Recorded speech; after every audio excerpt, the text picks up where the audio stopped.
하나님의 말씀은 히브리서 10장 30절로부터 39절까지입니다. 빚을 받은 자라는 제목을 가지고 오늘은 빚에 대한 말씀으로 설명을 좀 하겠습니다. 예수님은 이사야 9장에 보면 이사야를 통해서 예수님이 오실 것을 예언했습니다. 빚으로 오실 것을 말씀하신 겁니다. 첫째는 고통하는 자에게 빚이 되신다 했습니다. 두 번째는 흑암에 행하는 백성에게 빚이 된다고 했습니다. 세 번째는 사망에 그늘진 땅에 거하는 백성에게 빚이 되어 주신다고 했습니다. 선지자 이사야를 통하여 예언한 이 말씀이 이루어졌습니다. 요한복음 12장 46절에 보니까 예수님은 빚으로 세상에 오셨습니다. 예수님을 믿는 자로 어둠에 거하지 않게 하려고 빛으로 오셨습니다. 요한복음 1장 5절에 보면 어둠에 비치는 빛으로 오셨습니다. 그렇다면 세상은 어둠이라는 겁니다. 그 어둠을 밝히기 위하여 우리 예수님 오셨는데 어둠에 비친 빛이라 이렇게 말씀했습니다. 어둠에는 빛이 필요하기 때문입니다. 요한복음 8장 12절에 보면 예수님은 세상의 빛이라 그랬습니다. 빛으로 오셨을 뿐 아니라 예수님 자체가 어둠을 비치는 빛일 뿐 아니라 세상의 빛이라는 겁니다. 그러더니 요한복음 1장 5절에는 세상에 온 참 빛이다. 진짜 빛이 예수님이라는 겁니다. 세상에 온 참 빛이라 이렇게 말씀을 했어요. 그리고 요한복음 1장 9절에 보면 각 사람에게 비추는 빛이라. 이 빛은 각 사람에게 비친다는 겁니다. 요한복음 1장 4절에 보면 사람들의 빛이라고 했습니다. 이 빛을 보아 사람들의 빛이라. 요한복음 8장 12절에 보면 생명의 빛이라고 했습니다. 사람들의 빛이는 각 사람의 빛이는 진짜 생명의 빛이라 이런 말씀입니다. 요한복음 8장 12절에 보니까 이 빛을 믿어야 한다고 했습니다. 요한복음 3장 21절에 보면 진리를 따른 자들이 이리 온다는 겁니다. 곧 빛으로 온다는 겁니다. 빛으로 와서 그 빛을 믿도록 되어 있는 겁니다. 믿고 오는 겁니다. 그렇게 되면 빛의 아들이 될 것이다. 이렇게 말씀을 하셨습니다. 육신을 입고 오신 예수님이 빛으로 오셨는데 고통하는 자에게 흑암에 행하는 백성에게 사망에 그늘진 땅에 거하는 백성에게 빛이 되어 주셨습니다. 예수님은 죽으시고 부활하시고 성천하셔서 하나님 보좌 우편에 앉으셨습니다. 그 예수님의 얼굴에 있는 빛을 또 우리에게 비춰주십니다. 고린도후서 4장 6절에 보면 이렇게 말씀하고 있습니다. 어두운 데서 빛이라 말씀하시던 그 하나님께서 예수 그리스도의 얼굴에 있는 하나님의 영광을 아는 빛을 우리 마음에 비춰주셨느니라. 육신을 입고 오셨을 때는 세상의 빛으로 오고 각 사람이 비치는 빛이셨습니다. 그런데 부활 성천하시고 하늘에 계시는 예수님의 얼굴에 빛이 있는데 그 빛을 우리에게 또 비춰주신다는 겁니다. 그 빛을 비춰주신 분이 누구냐? 하나님이십니다. 어두운 데서 빛이라 말씀하시던 이렇게 말씀했습니다. 그 하나님께서 이렇게 말씀했습니다. 이것은 창세기 1장 3절에서부터 말씀하는 내용인데 하나님이 빛이 있으라 하시며 빛이 있었고 그 빛이 하나님 보시기 좋았더라고 한 그 빛입니다. 그것이 바로 어두운 데서 빛이라 하시던 그 하나님이라는 거죠. 그 하나님께서 예수 그리스도의 얼굴에 있는 하나님의 영광을 아는 빛이라고 했습니다. 예수님의 얼굴에 있는 빛이 있습니다.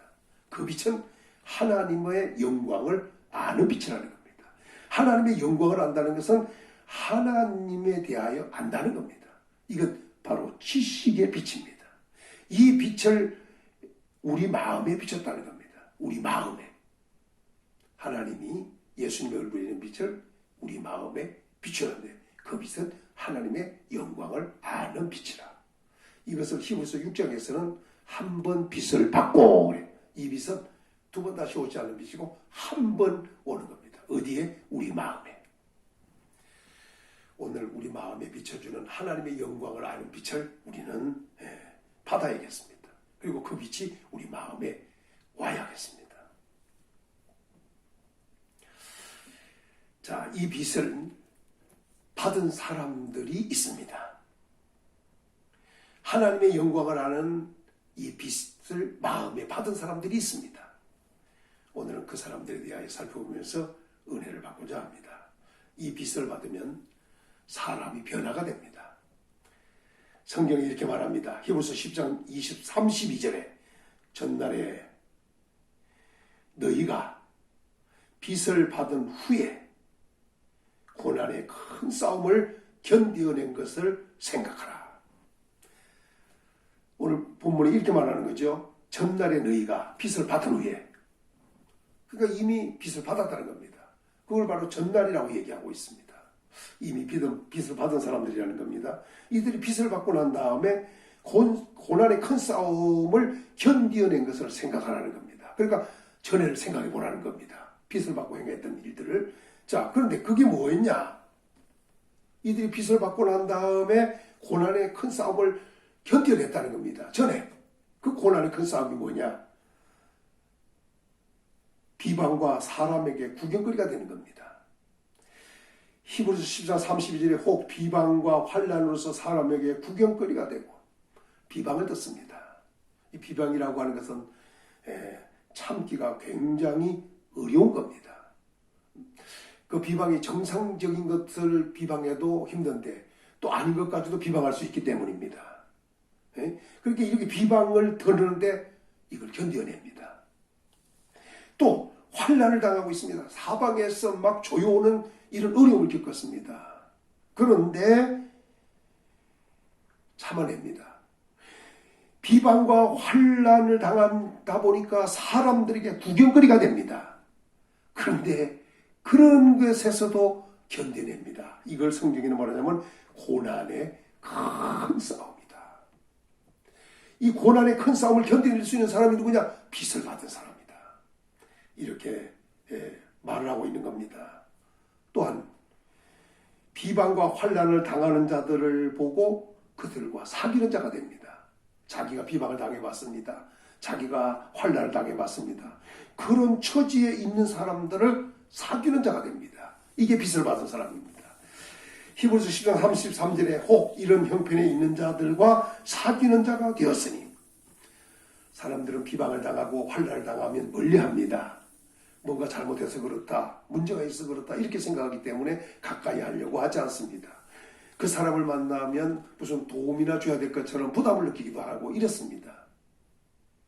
또 비방당한 사람 보면 자기도 비방당할까 싶어서 멀리하려고 합니다. 그런데 빛을 받은 사람은 오히려 비방을 당하고 환난을 당하고 사람들에게 구경거리가 되는 그런 사람들을 보면 오히려 사귀는 자가 된다는 겁니다. 이게 바로 빛을 받은 사람입니다. 그리고 빛을 받은 사람은 갇힌 자를 동정합니다. 갇힌 자. 갇혔다면 물론 죄를 져서 갇힌 사람도 있고 또 달아가서 억울하게 갇힌 사람도 있습니다. 히브리서 10장 34절에 이렇게 말합니다. 너희가 갇힌 자를 동정하고. 갇힌 자는 동정한다고 하는 것은 그들을 불쌍히 여기면서 돌아볼 수 있는 자를 얘기하는 겁니다. 예수님은 마태복음 25장에서 양과 염소의 비유를 들으시면서 말씀한 내용이 있는데 양은 오른편에 염소는 왼편에 두시면서 예수님은 먹을 것을 주었고 마실 것을 주었고 입을 것을 주었고 갇혔을 때 돌아보았다. 이 갇힌 자를 돌아봤다는 겁니다. 우리가 언제 그랬습니까? 이게 소자에게 하는 것이 바로 나에게 한 것이다. 이렇게 말씀하면서 그들은 의인으로서 영생이라고 했습니다. 그러나 그런 것을 하지 않은 사람들은 마귀와 그의 사자들을 위하여 예비한 영영한 불로 들어가라 그랬어요. 영벌입니다. 갇힌 자를 동정하는 것, 주님에게 하는 것으로 인정했습니다.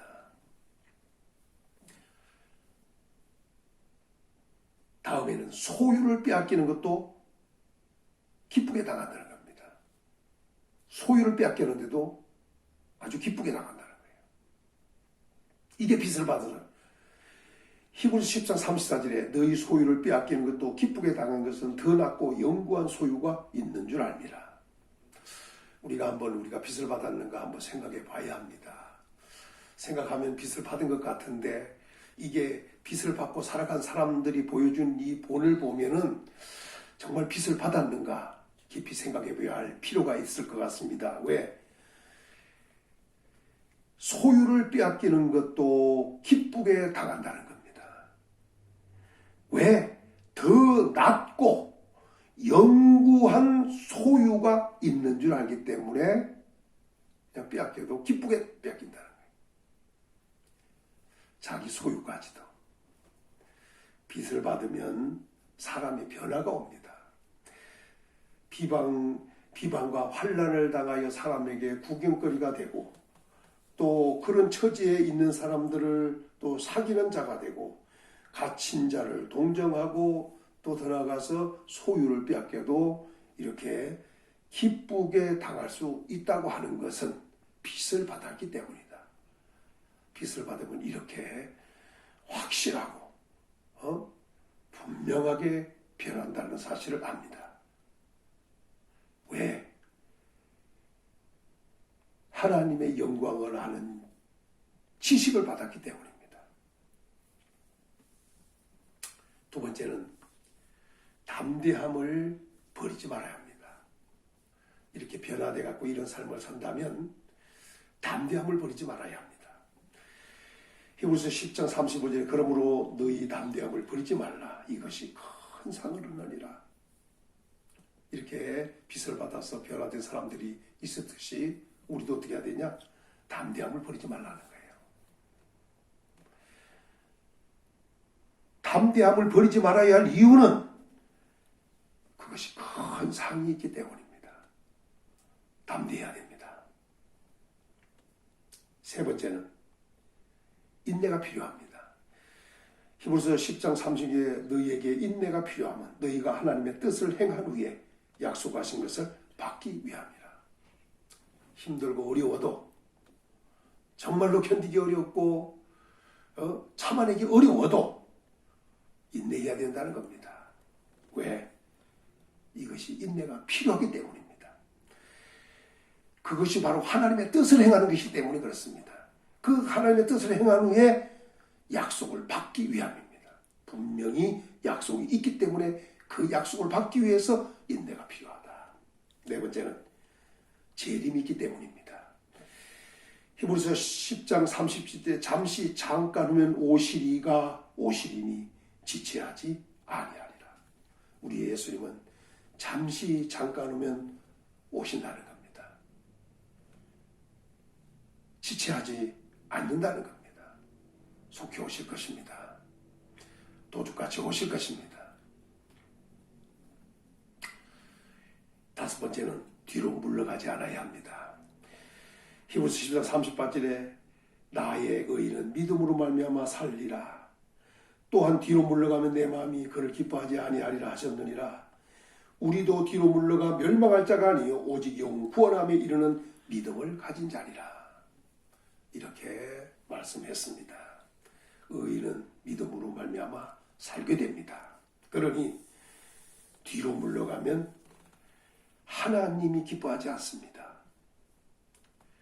우리가 뒤로 물러가면 멸망을 당합니다. 우리는 영원 구원함에 이르는 믿음을 가진 자입니다. 그러므로 우리는 절대로 퇴보해서는 안 됩니다. 어떤 환경, 어떤 여건이 주어지더라도 우리는 앞으로 나가야겠습니다. 성도 여러분, 우리는 빚을 받아야 합니다. 예수님이 빚으로 오셨기 때문에 빚으로 오신 예수님을 믿기만 하면 됩니다. 그러면 우리는 고통하는 자라면 고통이 해결됩니다. 질병의 고통이든 환난이든 염려 근심이든 모든 고통들이 사라집니다. 흑암 행하는 백성에게 빛이 되어 주셨기 때문에 길을 잃을 필요가 없습니다. 사망의 죽음의 그늘진 그곳에 사는 사람이라 할지라도 사망이 물러갑니다. 빛으로 오신 예수님을 믿기만 하면 된다는 겁니다. 우리는 이 빛을 받아야 합니다. 이제 또 하나의 빛을 받습니다. 예수님의 얼굴에 있는 빛을 받아야 합니다. 그 얼굴에 있는 빛은 하나님이 우리 마음에 비춰주십니다. 그 빛은 하나님의 영광을 아는 빛입니다. 그 빛은 한 번 옵니다. 이 빛을 받으면 사람이 변화되어 확실하게 달라집니다. 하나님의 영광을 아는 자이기 때문에 달라집니다. 마음이 달라지고 생각이 달라지고 삶이 달라지고 행동이 달라집니다. 비방으로서 사람에게 구경거리가 된다 할지라도 환난으로서 사람에게 구경거리가 된다 하더라도 견뎌냅니다. 비방과 환난 당하는 자를 살피는 자가 됩니다. 갇힌 자가 있으면 그 사람을 돌아보는 자가 됩니다. 소유를 빼앗겨도 기쁘게 여깁니다. 여기에 필요한 것이 또 있습니다. 담대함을 버리지 말아야 합니다. 인내가 필요합니다. 예수님의 재림이 있습니다. 절대로 뒤로 물러가지 않아야 합니다. 빛을 받고 변화되어 하나님의 영광을 위하여 사는 은혜로운 성도들 되어지기를 예수님의 이름으로 축원합니다.